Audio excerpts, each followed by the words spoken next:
Hello, जय श्री कृष्णा, राधे राधे। तो आज हम पढ़ने वाले हैं 3.2 यूनिट थी। 3.1 पहले पढ़ चुके थे हम, अब पढ़ रहे 3.2 जो लर्निंग डिसेबिलिटी है, यानी अधिगम असमता। अधिगम का अर्थ होता है सीखना, असमता का मतलब होता है डिसेबिलिटी, मतलब दिव्यांगता कुछ भी। तो अधिगम असमता, असमता क्या है हम पढ़ते हैं सबसे पहले परिभाषा। अधिगम असमता एक न्यूरोलॉजिकल स्थिति है जिसे बच्चों के या व्यक्ति को पढ़ने लिखने गणना करने बोलने सुनने या जानकारी समझने में कठिनाइयाँ होती है, जबकि सामान्य बुद्धि और इंद्रियों समान हो सकती है। ठीक है, हमारे एक बार क्वेश्चन आ गया था कि ये न्यूरोलॉजिकल क्या है। तो न्यूरोलॉजिकल के बारे में थोड़ा ध्यान रखना आप। अपन national joint committee on learning disability के अनुसार अधिगम असमता एक ऐसी विविध विकलांगता का समूह जो सीखने की बुनियादी प्रक्रिया जैसे सुनना, बोलना, पढ़ना, लिखना, तर्क गणना करना आदि समस्या पाई कठिनाइयाँ उत्पन्न होती है। ठीक है, अब चलो नेक्स्ट पढ़ते हैं। नेक्स्ट क्या है, अब अधिगम की विशेषताएं क्या है।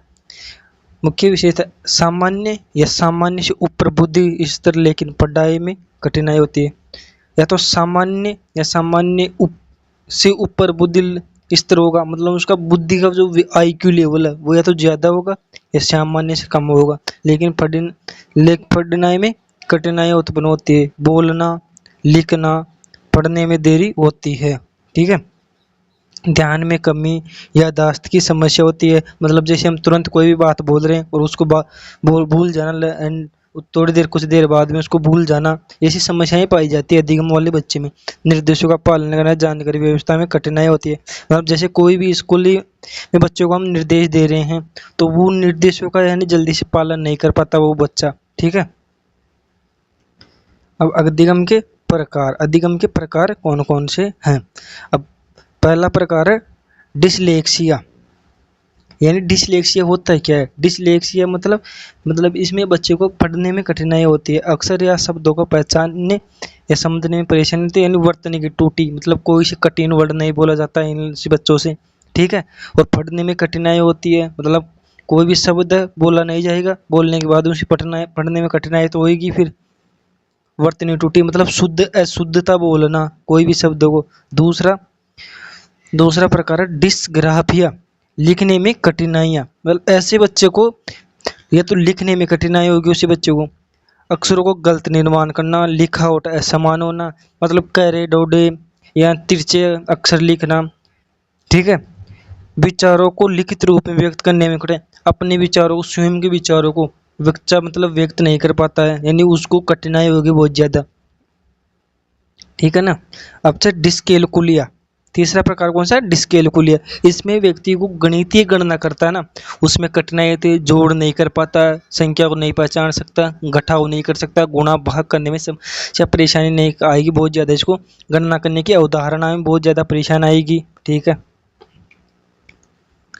डिस्पेक्सिया, भाषा संबंधित असमता, मतलब ऐसे बच्चे को भाषा संबंधित असमता, इसमें क्या बच्चों को भाषा समझने में परेशानी आएगी, बोलने में समस्या, भाषा को समझने में कठिनाई। ठीक है, इसमें बच्चे को बहुत ज़्यादा परेशानी आएगी इस प्रकार में। और डिस्प्रेक्सिया, सामान्य और मोटर स्कूल की कमी, जैसे कपड़ा पहनना, जूते की बांधना, बटन जुड़ना, अपनी शर्ट नहीं पहनना, और बहुत ज़्यादा परेशानी होती है। ऐसे में अपना काम मतलब संयम से नहीं कर सकता, इसमें किसी भागीदारी की सहभागीदारी की ज़रूरत होती है। ठीक है, अब कारण क्या हो सकते हैं भाई। जब अधिगम असमता में कमी आई तो उसमें कारण भी तो हो सकते, किस कारण से हो रहे हैं। अगर जैसे हम देखें डिस्ग्राफिया, डिसलेक्सिया, डिस्कैलकुलिया, तो इसमें अब किस कारण से हो रहे हैं भाई, कारण क्या हो सकता है, तो उसके बारे में पढ़ते हैं। गर्भावस्था या जन्म के समय मस्तिष्क में चोट, जैसे बच्चा है कहीं से खेल रहा था और पिट गया, गिर जाना, तो उसमें क्या हुआ, बच्चे के सिर में चोट आ गई, और सिर में चोट आने के कारण से अधिगम क्षमता की कमी देखने को मिल गई। अनुवांशिक कारण, माता पिताओं के अनुवांशिक कारण के भी हो सकता है। न्यूरोलॉजी की विकास की समझ, यानी तंत्र का विकास सही रूप से नहीं होना। ठीक है, पोषण की कमी, संक्रमण या अन्य चिकित्सा के कारण, कोई भी कारण हो सकता है इसमें। ठीक है, अब हस्तक्षेप एंड इंटरवेक्शन, विशेष शिक्षा व्यक्ति की शिक्षा की योजना आईपी, मतलब इसमें ऐसे बच्चों की आईपी होनी जरूरी है। स्पीच थेरेपी, ऑक्यूपेशनल थेरेपी देना चाहिए बच्चों को। अभिभावकों शिक्षकों का सहयोग, सकारात्मक या प्रेरणादायक वातावरण। ठीक है, अच्छा वातावरण सकारात्मक होना चाहिए। ऐसे बच्चों को स्पीच थेरेपी देनी चाहिए, ऑक्यूपेशनल थेरेपी देनी चाहिए। और व्यक्ति की शिक्षा यानी आईपी होनी चाहिए, आईपी। ठीक है, तो हम आईपी भी पढ़ेंगे आगे, आईपी क्या होती है इनके बारे में पढ़ेंगे। तो इस आज के लिए इतना ही। अगर वीडियो में कुछ कमी लगे तो आप कमेंट करके ज़रूर बताइएगा, ताकि मैं उस गलती को सुधार कर सकूँ अच्छे से, और अच्छे से पढ़ा सकूँ, आपको अच्छे से बता सकूँ। थैंक यू, धन्यवाद, राधे राधे, जय श्री कृष्ण।